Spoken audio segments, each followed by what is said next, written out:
Okay, सो हम लोग 10th question solve कर रहे हैं।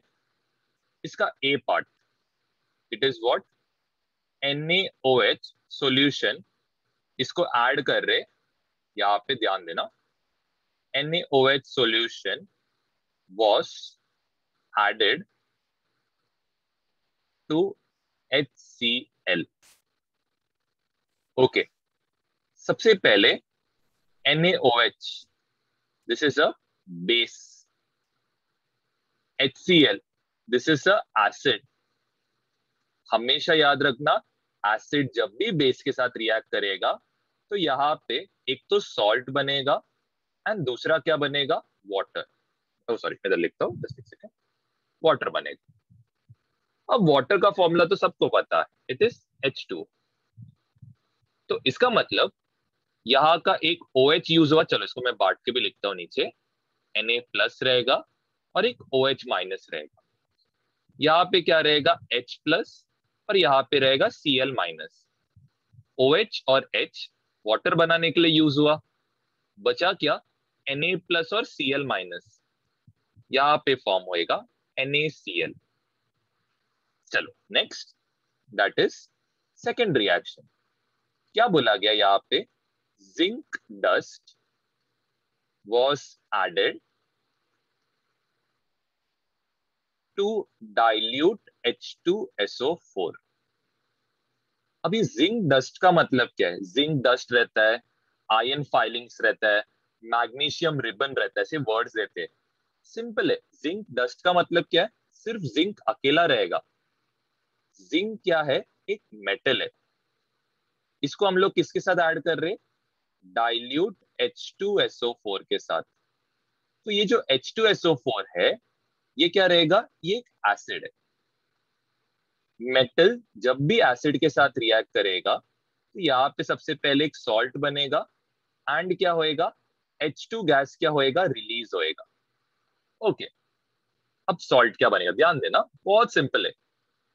H2 क्या हो गया, गैस बन के बाहर निकला, यहाँ का एक Zn बचा, यहाँ का एक SO4 बचा, क्या बनेगा यहाँ पे, ZnSO4, जिंक सल्फेट बनेगा, जो हमारा क्या रहेगा, सॉल्ट।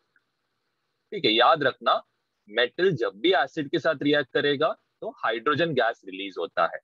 याद रखना, जनरल रिएक्शन है, जैसे कुछ नया नहीं सिखा रहा हूं। या तो पहले लिखो, फिर आगे का पार्ट बताओ। सबसे पहले यहाँ पे डाइल्यूट नाइट्रिक एसिड बोला है।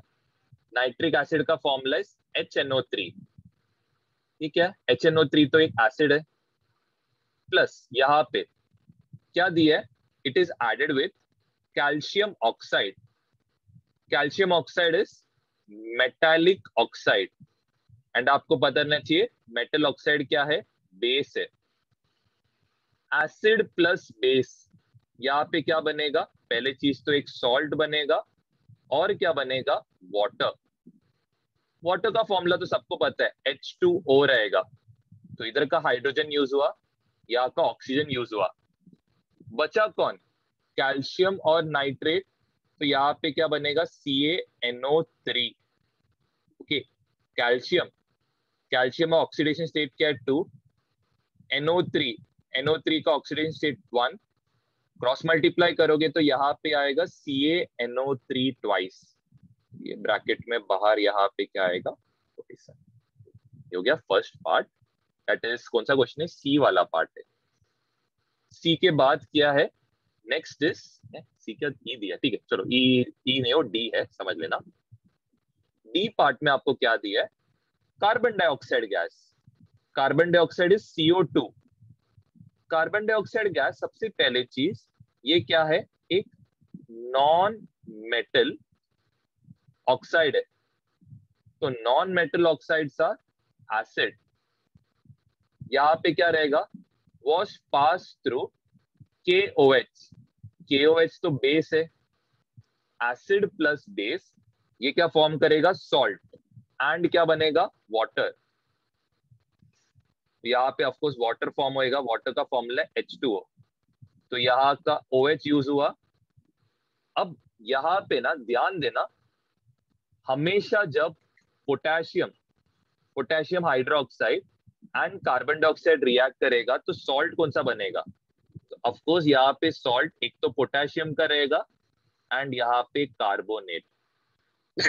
ध्यान देना इस पे, ये बहुत मतलब समझता नहीं है बहुत जन को, लेकिन ये याद करना बड़ा इंपॉर्टेंट है। यहाँ पे बनेगा पोटेशियम का वैलेंस इज 1 और यहाँ पे कार्बोनेट बनता है, कार्बोनेट का valence is over here is 2। Cross multiply करोगे तो यहाँ पे क्या आएगा? 2 आएगा। ये इंपॉर्टेंट है, ये आपको याद करना पड़ेगा। पोटेशियम कार्बोनेट और यहाँ पे वाटर बनता है, कि और कोई सॉल्ट बनने का चांस नहीं। अगर आप बोलोगे सर यहाँ पे तो ऑक्सीजन यूज हो सकता है, तो पोटेशियम कार्बन ऐसा कभी आता नहीं, क्योंकि दोनों का चार्ज क्या पॉजिटिव है, इसीलिए नहीं बनता है बेसिकली। तो जो भी आयन बनता है वो कौन सा बनता है? कार्बोनेट आयन बनता है। ये आप ध्यान देना, थोड़ा इंपॉर्टेंट है। एक चीज जो याद करना है तो ये याद कर सकते हो आप। नेक्स्ट है एफ, मतलब ई वाला पार्ट।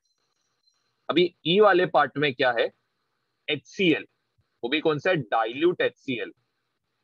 डाइल्यूट HCl क्या है? एसिड है। इसको बेकिंग सोडा, बेकिंग सोडा का दूसरा नाम क्या है? सोडियम हाइड्रोक्साइड, नहीं सॉरी, सोडियम बाइकार्बोनेट आएगा।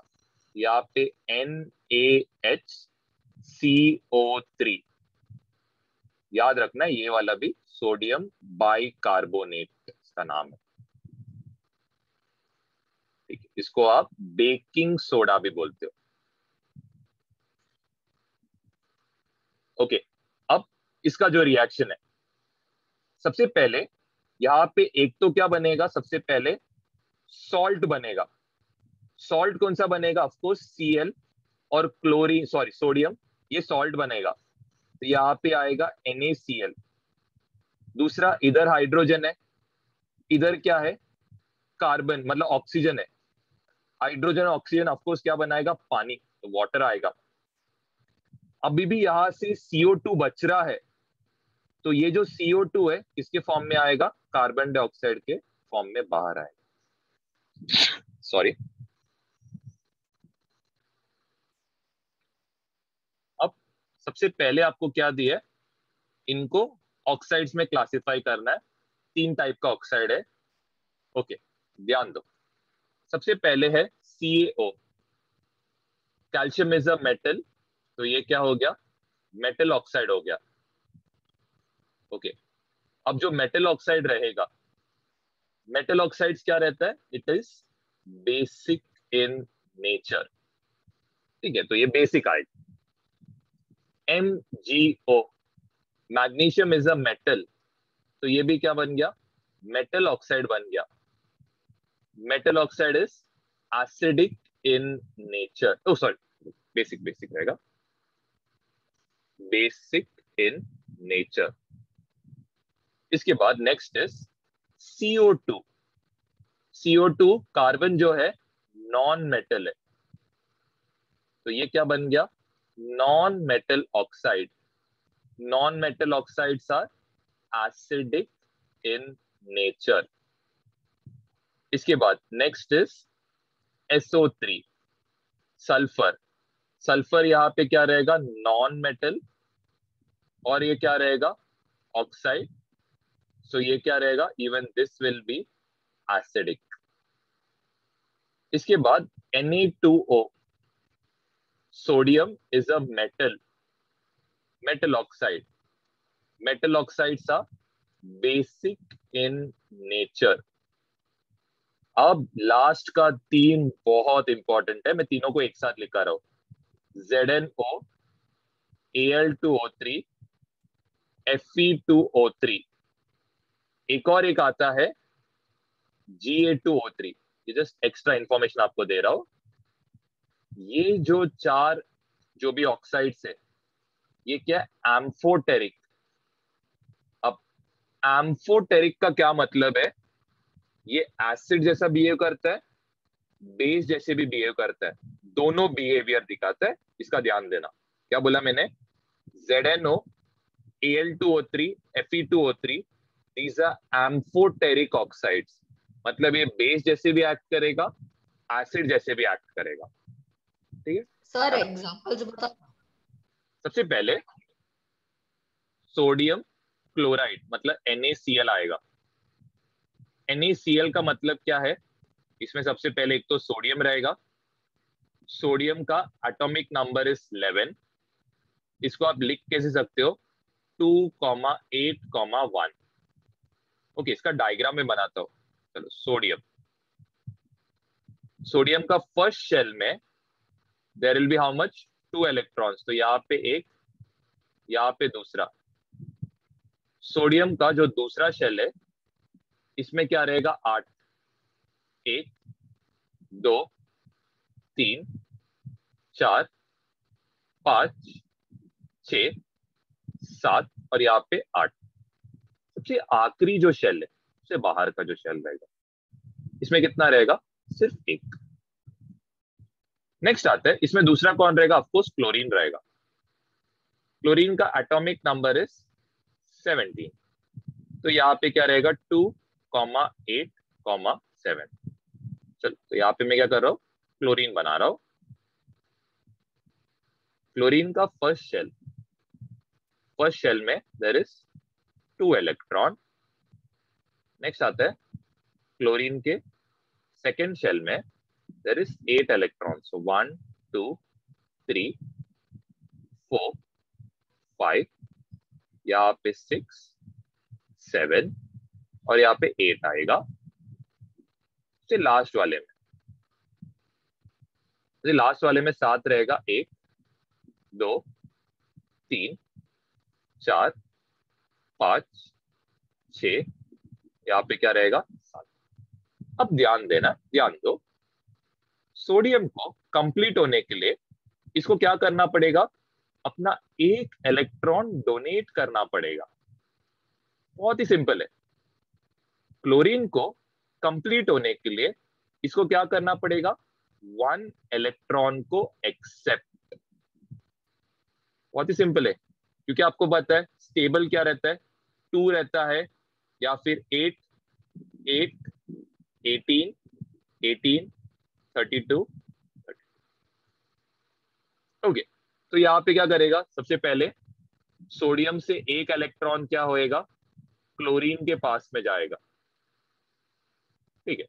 और ये एक इलेक्ट्रॉन कहाँ पे आएगा, सोडियम। बहुत ही सिंपल है, एक्चुअली आपको एग्जाम में पूछेंगे नहीं, तो बहुत ज्यादा ही बेसिक हो गया। और ये आपको वैलेंसी के कंसेप्ट से भी आप ये डायरेक्टली टीचर को बता सकते हो। तो आई डोंट थिंक आपका स्कूल आपको ये सब पूछना चाहिए, लेकिन स्टिल बना के दिखाना, तो मैंने आपको बना के दिखा। You can just draw it this way, simple. आपका स्कूल में कैसे आंसर दिया आप देख लेना। हाँ बोलो। सर इधर बीच में ये पॉइंट क्यों निकाला है? हाँ, ये क्यों, क्या हो गया मालूम है क्या, यहाँ से जो सोडियम है ना, चलो मैं इसको एक डिफरेंट कलर के तो बताता हूँ। चलो, ये सोडियम का जो भी ये ना इलेक्ट्रॉन, इसको ग्रीन कलर के तो बताता हूँ, ठीक है। तो ये सोडियम कहाँ पे आके अटैक करेगा, ये क्लोरीन के ऊपर ना। तो क्लोरीन का जो लास्ट वाले इसमें ना कितना हो जाएगा, 8 हो जाएगा। क्यों, क्योंकि सोडियम ने अपना एक इलेक्ट्रॉन किसको दिया, क्लोरीन को दिया ना। तो ये 8वां इलेक्ट्रॉन कहाँ पे आएगा, क्लोरीन के आउटर मोस्ट। पर सर यहाँ पर 11 है, तो उधर एक हाँ, दिया है, तो फिर क्या होएगा, हाँ, इधर एक कितना दिया रहेगा तो क्या होएगा, सबसे पहले सोडियम का एक इलेक्ट्रॉन कम हुआ ना, एक इलेक्ट्रॉन कम हुआ तो मतलब उसका पॉजिटिव चार्ज बढ़ जाएगा ना। तो इसका कॉन्फ़िगरेशन क्या रहेगा, 2,8 रहेगा।